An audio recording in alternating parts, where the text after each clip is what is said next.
Just 4 leaders took part in Spain's election debate after an invitation to nationalist newcomers Vox was withdrawn. The candidates went head-to-head for an hour and a half. Differences on the economy came to the fore.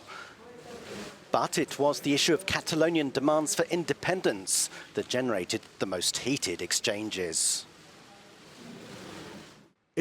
Separatists have the right to know that independence is not going to happen. They know that the problem in Catalonia is not independence, but cohabitation.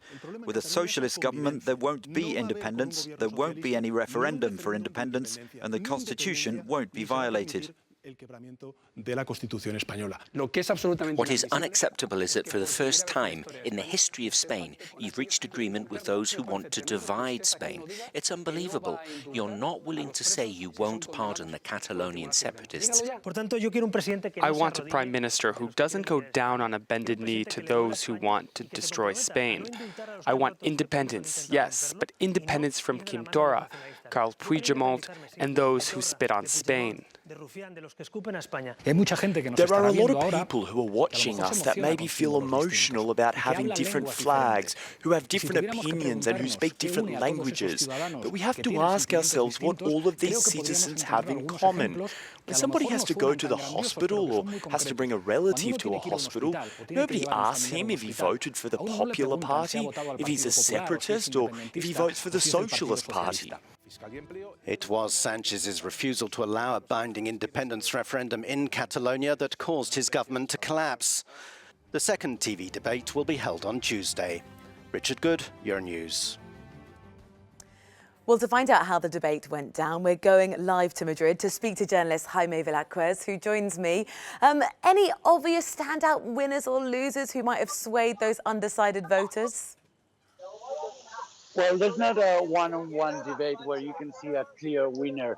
Of course, this debate was about convincing that 30% of the voters that hasn't yet decided their votes. And let's not forget that this is a two-leg match, that a second debate, a second leg is scheduled for tonight. And this is probably where we're going to see things happening. Pedro Sánchez, who is ahead of the polls, managed to almost keep clean sheet, and the away goals were scored by Albert Rivera, the Liberal Democrats leader, who managed to post himself as the leader of the opposition to Pedro Sánchez, and Pablo Iglesias, the leader of Podemos, who managed to mobilize his electorate that has stayed and remained a bit sleepy during this election campaign.